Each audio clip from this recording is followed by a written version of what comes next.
My name is Shelby Ridenour. I am a biologist and consultant for Olsson, and I will be your moderator for this session titled Environmental Planting Around Solar Installations.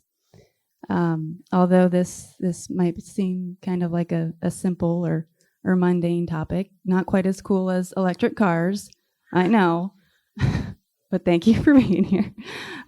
Once you start looking at the topic and really dissecting it, it gets very complex very quickly, and you realize that there's actually quite a lot of stakeholders that go into deciding what goes under panels these days.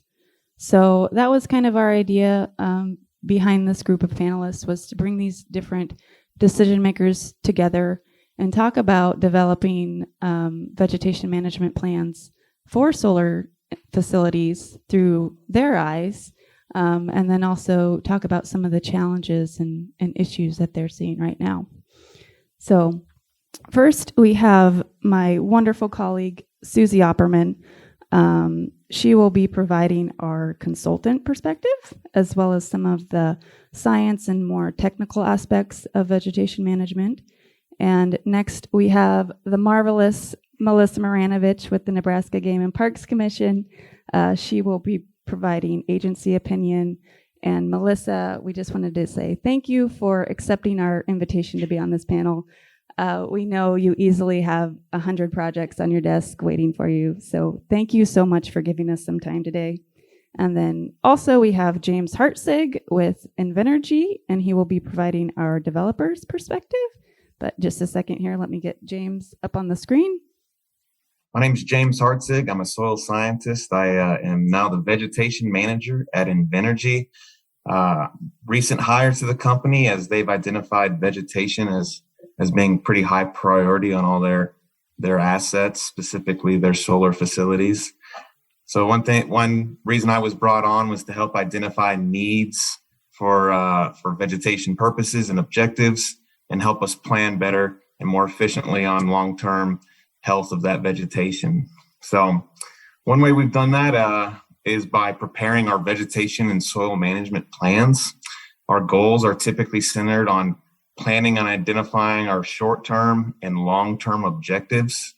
So to do that, we develop vegetation and soil management plans to address those goals and objectives.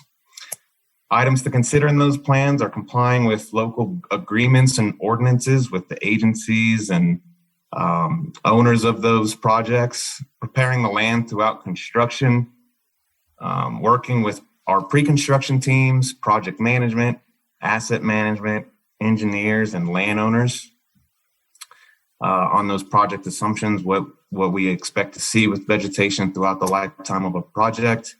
And we like to incorporate the latest and most recent civil construction designs on those projects. So a lot of moving parts, as Shelby said. So we try to incorporate that all into a plan that we can develop and then implement.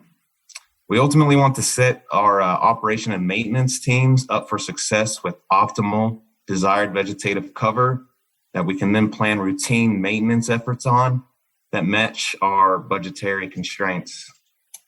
And one of the biggest parts of our vegetation and soil management plans, which I know we'll be talking about today, is the design around the seed mix. And these are carefully designed based on existing vegetative communities, soil conditions, climate, and growth patterns.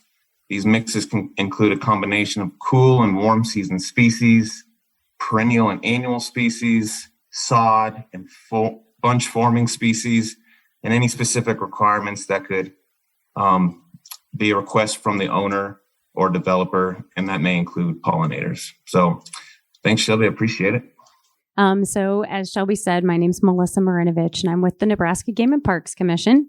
And we kind of come into play from an agency perspective, oftentimes on these projects very near the end of project development. Under our Nebraska state statute for the Non-Game Endangered and Threatened Species Act, also known as NESCA, we have to consult with state agencies anytime they are funding, permitting, or authorizing an action.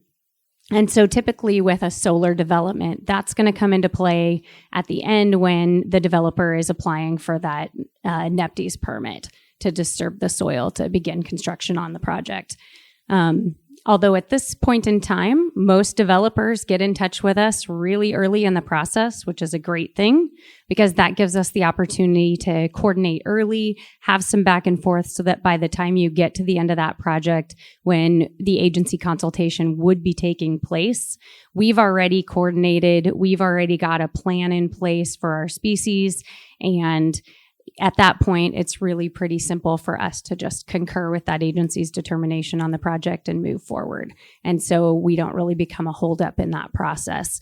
So we try to get that coordination process starting early with developers and start talking about those kinds of things, such as planting plans for pollinators. Currently in Nebraska, we don't have any pollinator species listed. However, there are some candidate species out there right now through the federal government. And once a species becomes listed federally, it automatically becomes listed in the state. We also have a tier 1 list of at-risk species, and that does include quite a few pollinators, as well as butterflies and lots of different insects.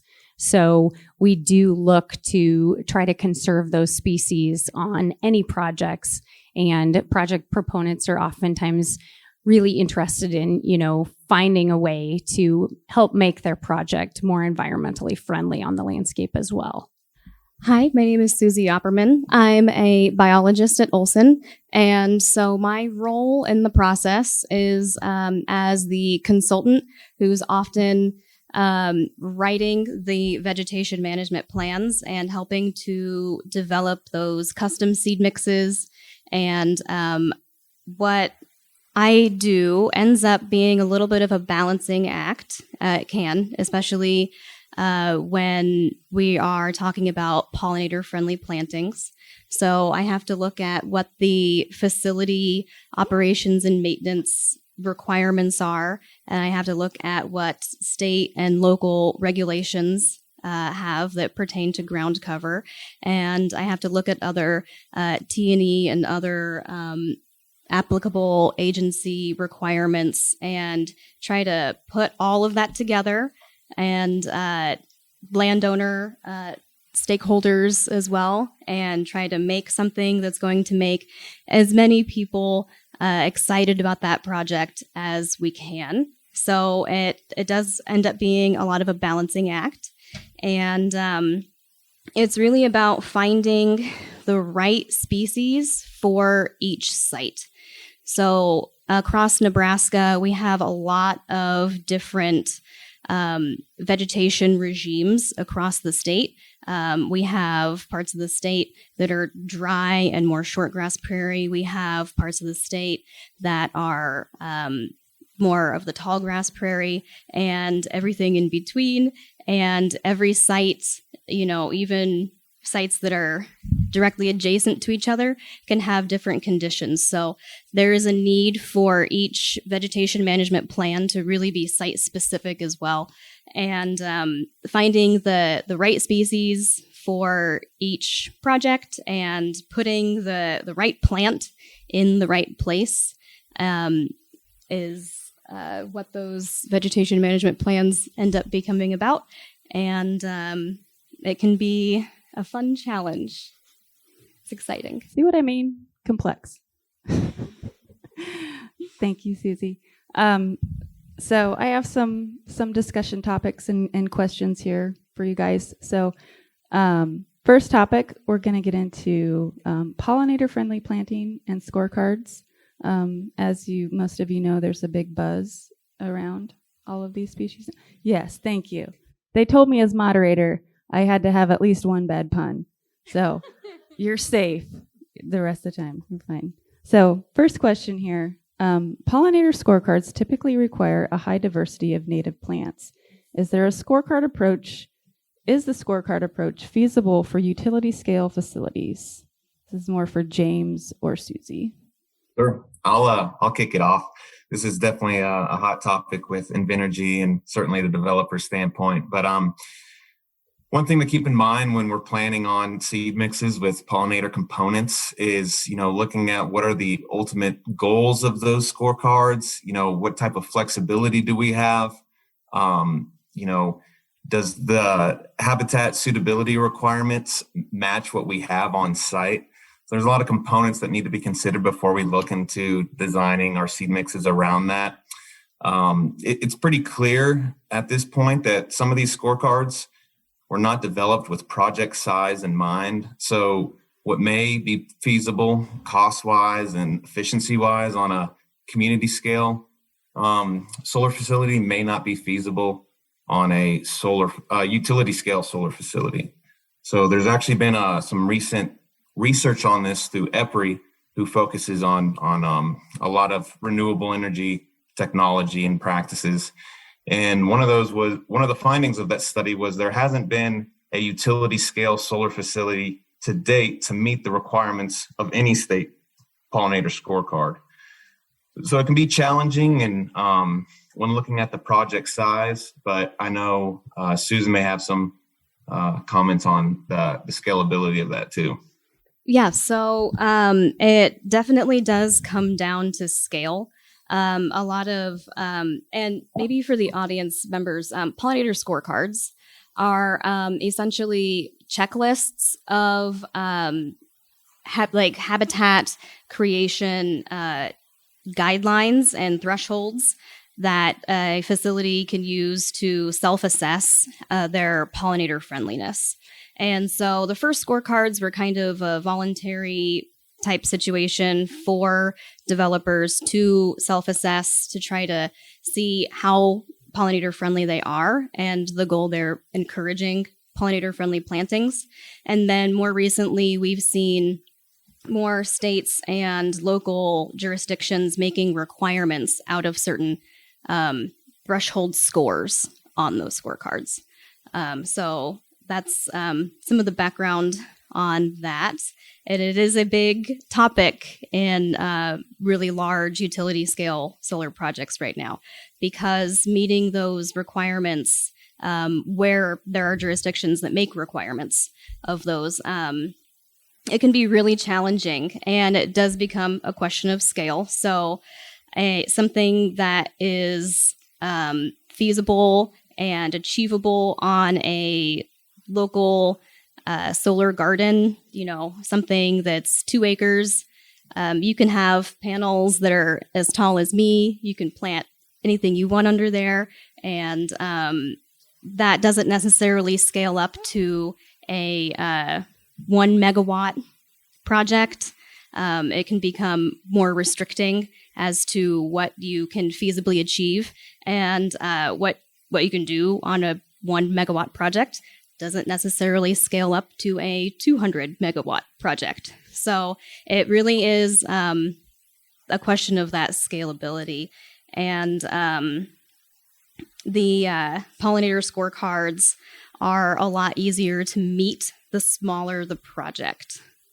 And one of the reasons behind that is the panel height of the really large utility scale projects. The ones that can be 50 megawatts or above, 200 megawatts. In order for the project to be economically viable, are typically the lower edge of the panel, when it's at full tilt, is usually about 18 inches off the ground. And so that becomes a really limiting factor for what you can plant underneath there. And so when it comes to the pollinator scorecards, that is one of the biggest limiting factors there. Okay, thanks, Susie. As James mentioned, there's, all of these different states are rolling out these scorecards. We're seeing them in Missouri and Minnesota, Michigan, Illinois. Nebraska currently does not have a state level solar pollinator guidelines. Do you anticipate Nebraska developing and incorporating a scorecard in the future, Melissa? And maybe not from Nebraska Game and Park specifically, but I know you guys do a lot of work with the School of Natural Resources, so maybe at the academic level or something similar to that. Yeah, so we've actually been in discussions on that internally quite a bit. We are currently drafting solar guidelines for the state of Nebraska. And as of right now, the recommendation that we make is to follow like the national guidelines that have been put out by the Fish and Wildlife Service and that have been put out by the habitats or the right-of-ways as habitat group. But we are talking internally about the potential for use of a scorecard. But I wouldn't say that we have moved substantially towards going that route just yet. And I think one of the major holdups on that is just looking at the range of habitats that we have across the state and recognizing that it would be very difficult to kind of put that one size fits all mentality on a lot of these project locations.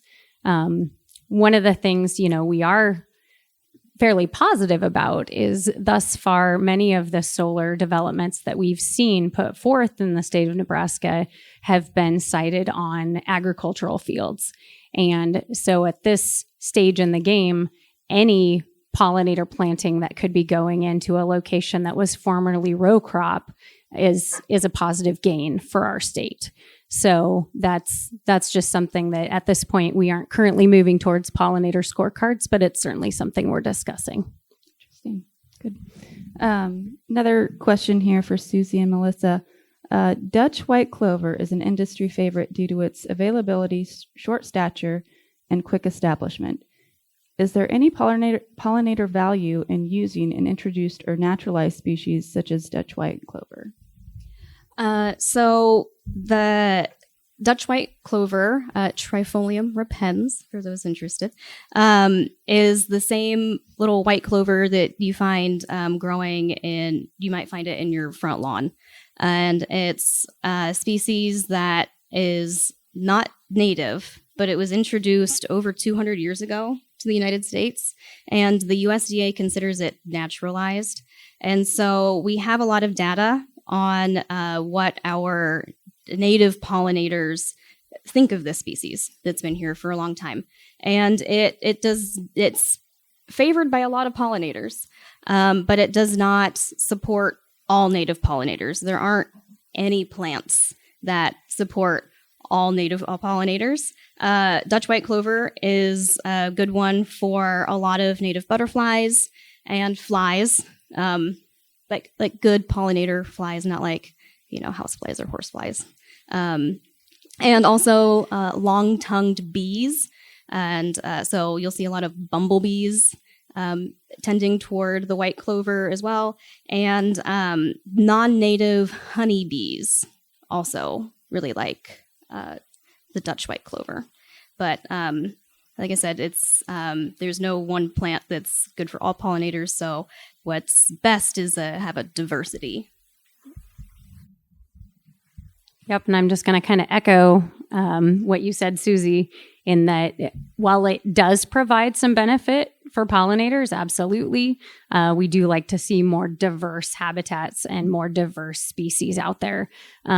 Particularly for a lot of our native species, they're often gonna migrate towards those native plants, and so we do want to try to see more of the native species of clover and native species of wildflowers planted in those locations. Susie, you kind of touched on something earlier as far as prairie vegetation and panel height. So I have a question for James here. One frequent suggestion to accommodate prairie vegetation is to raise the height of solar panels. What is the economic feasibility of increased panel height? Yeah, and that's certainly critical at this time with our supply chain issues. But given the cost of steel and procuring that steel from overseas or, in the U.S., it's just a very expensive effort to start to, heighten those arrays and piles. So at this time, it's just not as economically feasible to raise those piles, just even 12 more inches. So one way we're starting to look around that is the technology is advancing around tracking systems, and that's how our tilting panels arrays are aligned. So we can actually work with those on maybe getting a little more height out of those and certainly working on a more undulating landscape. But, just the questions and concerns about steel are really kind of prohibiting the economic feasibility on raising those arrays at this time. Yeah, I would just echo everything that he said and add that something Olsson has seen just kind of across the board is that raising the panel height, even from, say, 18 inches to 30 inches, when you're doing that across, hundreds of thousands of panels across the whole project, just that amount of height can double the cost of materials and installation, which is enough to kill a project. That kind of leads us into my next question here. How does the mowing regime drive vegetation selection? Are there some species that should be avoided because they cannot tolerate mowing or lose their habitat value when mowed? Sure. Yeah, I can kick it off. This is huge implications on vegetation management is what does our mowing regime mean? And, it's very critical on our pollinator species as well, because Susie mentioned it earlier, but that 18-inch height requirement at the bottom of the tilt, that's typically where we see a lot of pollinator species produce their flower and their seed head. And if we're having to mow once vegetation gets up to 18 inches, so we're not shading our panels, we may be losing the part of the pollinator that produces that nectar, or more importantly, that produces some seed so that species can further proliferate. So when we're putting together these seed mixes and Olsson's helping us, develop our vegetation plans, one thing to consider is, hey, at what height do these pollinator species start to produce that flower and that seed head? Yeah. So our experience with operations and maintenance staff is that when they see the vegetation height start creeping up past 16 inches and getting closer to that 18-inch lower panel edge, is their reaction is to go out and mow. And they do that because, like James said, the shading that can happen reduces the electrical output and therefore the economic output of the solar panels. And it can be surprising. It's like measurable when the vegetation gets up just, a couple inches. There's data showing how much that does affect the output of the panels. And so it becomes about finding the right species where when they do go out and mow, you're not just removing the entire valuable part of that plant. If you've got like a goldenrod type species where all of the pollen and nectar producing mass is right at the top of the plant, and you go cut the top of that plant off, that can cause problems. So we like to look for species that have flowers maybe all up and down the stem. We look for things that can tolerate mowing regime, and that's another reason that things like Dutch white clover that are just shorter stature to begin with are best for directly underneath the panels. And then the taller species, more diverse species like the goldenrods can be, planted maybe on buffer areas outside of the panel array itself rather than beneath the panels. Okay, I'm going to change gears just a bit here. In Nebraska, most utility-scale solar land is contracted to go back to row crop agriculture after decommissioning. What is the value of planting native pollinator habitat that will return to row crop after the life of the project? And this is open to any of you guys. So there's a lot of value of planting native pollinator habitat. So the way we look at it is, most pollinators are deep rooting, and that will over time build up prolific root mass in the subsoil, in your topsoil. And when you're doing that, you're amassing a lot of organic matter, you're increasing nutrient cycling, you're building up some incredible soil health. So over the lifetime of these projects, you're doing wonders for that soil profile. You're also increasing soil carbon, which is a very attractive ecosystem service at this time as well. So the goal from the developer standpoint is, upon decommission, we want to make sure that we're handing over, a soil surface that's just as productive, if not more, than when construction started. So those landowners can start to see, comparative crop yields following decommission of these projects. So I think the fact that projects or facilities do get decommissioned and do, in Nebraska, especially most of them, go back to row crop.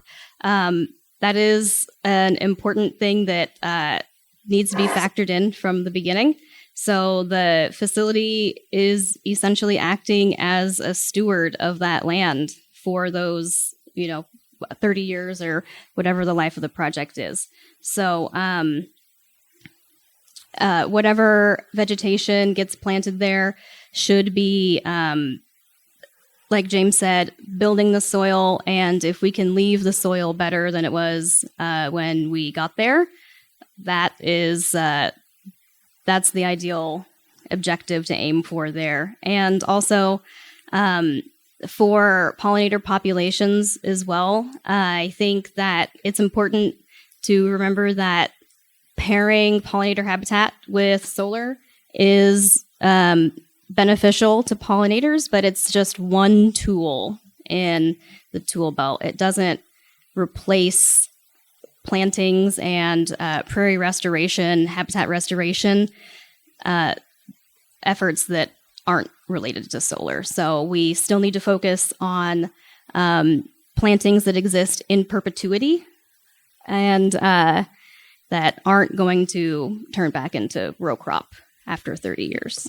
I guess one other thing to add is we haven't seen a lot of decommissioning of solar yet in Nebraska because it's just kind of kicking off. But something to consider is if the landowners do want to keep that property in pollinator habitat or in those grassland habitats, we've got a lot of programs also out there with the Game and Parks and Pheasants Forever and the NRCS that can help them keep that property then in a grassland or in a native pollinator habitat. Because we do see a lot of farmers that see the benefit of cross-pollination, and having that pollinator habitat on their landscape adjacent to their farm fields and adjacent to their row crop fields as well. So just because a project's being decommissioned doesn't necessarily mean it has to go back to row crop. It can stay in native pollinator habitat, through a program if the landowner so chooses that that's what they want to do with that property as well. So we're kind of going to shift gears again. James, I know you're a soils guy, so I had to pepper in some soil questions here because soil and vegetation obviously go hand in hand, and it's also something else you need to consider. So, James, what is the benefit of soil testing prior to planting seed mixes? Yeah, absolutely. Thanks for peppering those questions. And that's why we've actually put more emphasis on soil for our vegetation management plans and included that parameter. So soil testing allows us to look at a lot of different agronomic parameters. We want to make sure that we have the appropriate macronutrients, whether it's nitrogen, phosphorus, potassium, organic matter, what's our soil texture, certainly for Western states and certainly Nebraska, are there any salinity or sodicity issues that we need to be aware of? So once we have all that information, we can actually identify if there's any, soil amendments, fertilizers, or really kind of curtailing a seed mix around those soil conditions. So, a basic round of soil sampling and sending those samples to local university can certainly get us that information.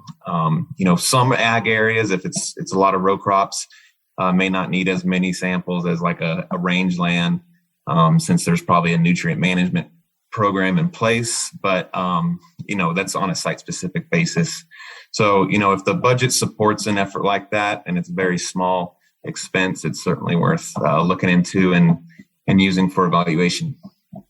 This next one's open to all you guys.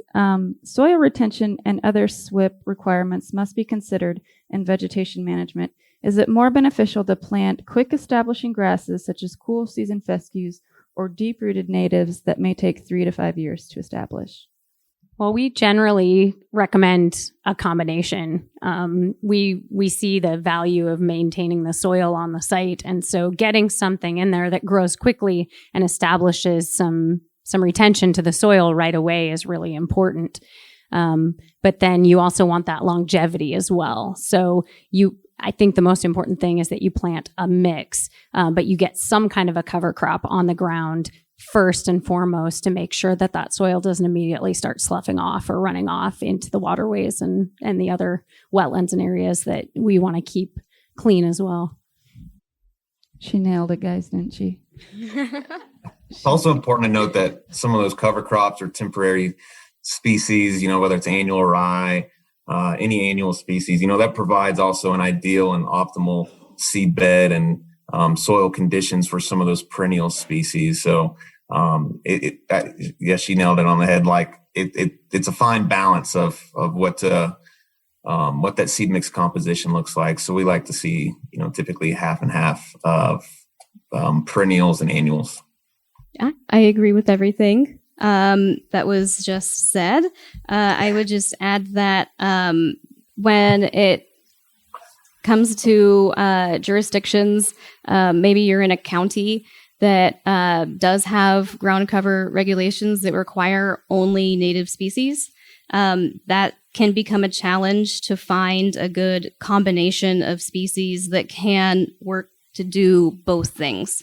The quicker establishing species that are going to hold the soil in the short term, as well as the longer establishing, deeper rooted natives that we have a lot of in Nebraska.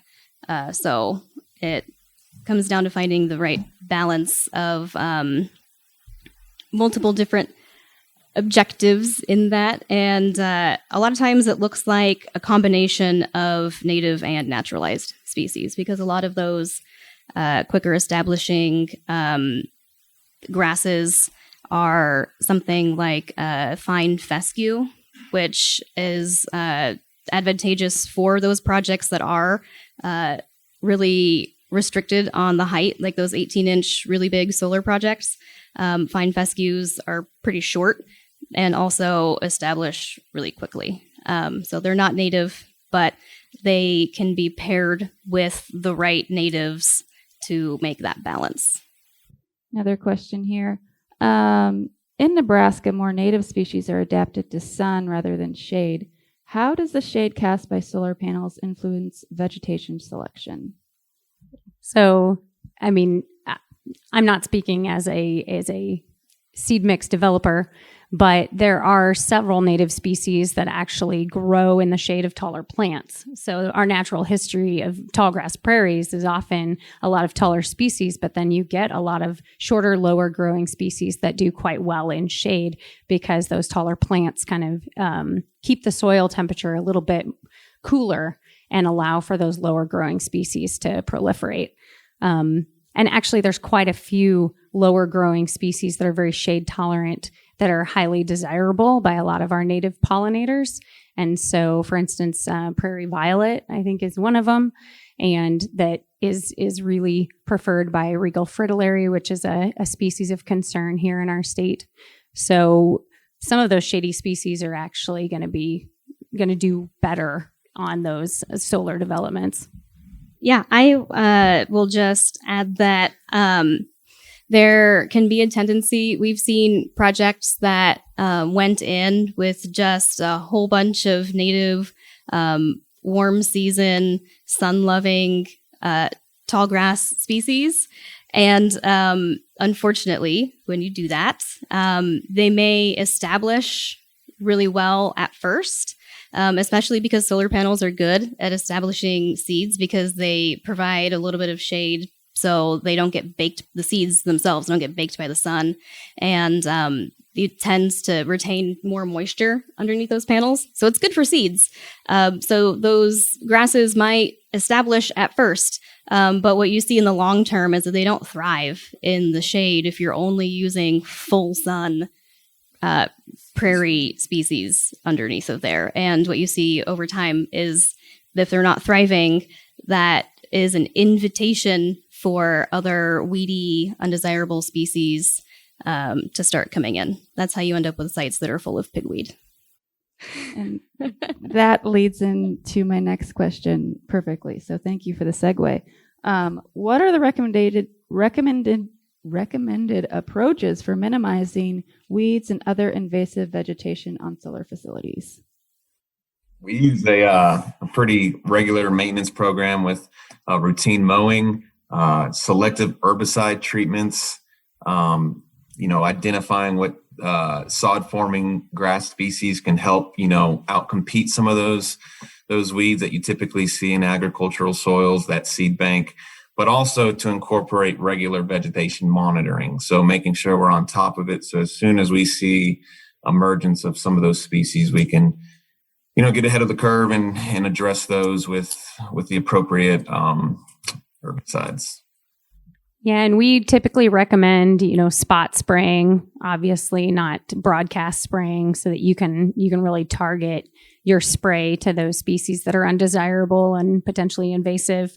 And also trying to spray weeds when they're not yet flowering is another recommendation that we often make for control of those invasive and non-desirable species. All right, we got about 4 minutes left here, and there's one more topic I wanted to cover. Would this even be a Nebraska-based wind and solar conference if we didn't talk about agrivoltaics? No. So, James, a quick question for you. Do you have any projects that have used grazing as part of vegetation management? And what are the pros and cons of grazing?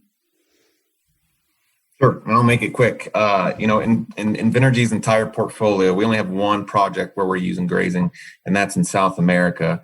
And that's due to some of the mowing costs were kind of outside of the budget. So we identified grazing as a necessary component. So we are identifying the ecosystem services and benefits of those types of practices.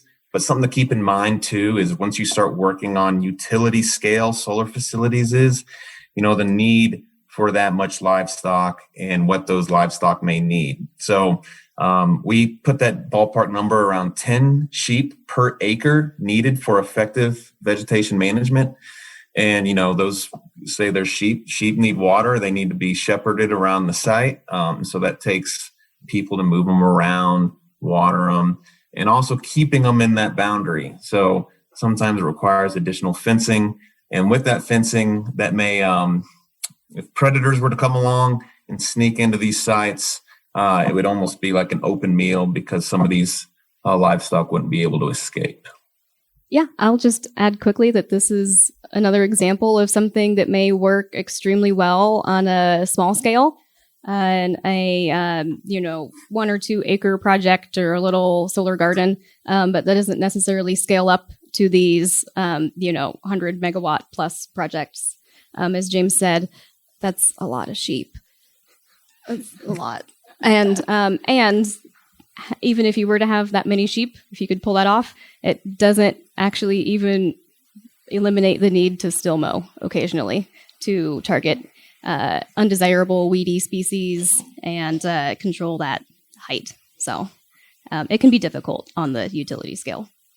So just out of curiosity, just with the layout of solar panels, it seems to congregate water, right? Like in a heavy rainstorm, it seems like you would have like a channel of water coming all off the panels and potentially could be kind of destructive, I guess. So I was curious as far as how we look at managing that, I guess, number one, and also just from a standpoint of a site in general and runoff, like how that's generally managed. Do we keep every bit of water on site? Like what do we generally see through the industry? And how are those things managed through planting or, other best management practices? Great question. I think, it depends on how quickly you are to establish vegetative cover under those arrays where you're going to see the largest amount of stormwater touching the project site. So as we all know, vegetative cover is one of the best BMPs for stormwater because it promotes the infiltration of stormwater, reducing runoff. So think that goes back to some of our initial questions of like, hey, we want something that can quickly establish meet those stormwater pollution prevention plan requirements. So we're achieving infiltration and we're reducing our erosion and sedimentation. One way to kind of curb that too is this whole concept of right after the crops are harvested on a site and before we even start putting in arrays is starting to establish that vegetative cover. So we have something that can help with erosion and sedimentation throughout construction. So that's one way we've really tried to been really aggressive on handling that very topic. I'll make it quick. This is why I like to use creeping red fescue in a seed mix for directly underneath the panels, because it's one of those that establishes more quickly, but it also spreads via rhizomes, and it's a sod-forming grass that can be good at helping with runoff, especially in the short term. And then when paired with the deeper rooted natives, then you also get the infiltration component with those deeper roots. All right, thank you guys. We're over time now, so we'll cut it off there to keep everybody on schedule. So thank you for attending, and please give our panelists a round of applause.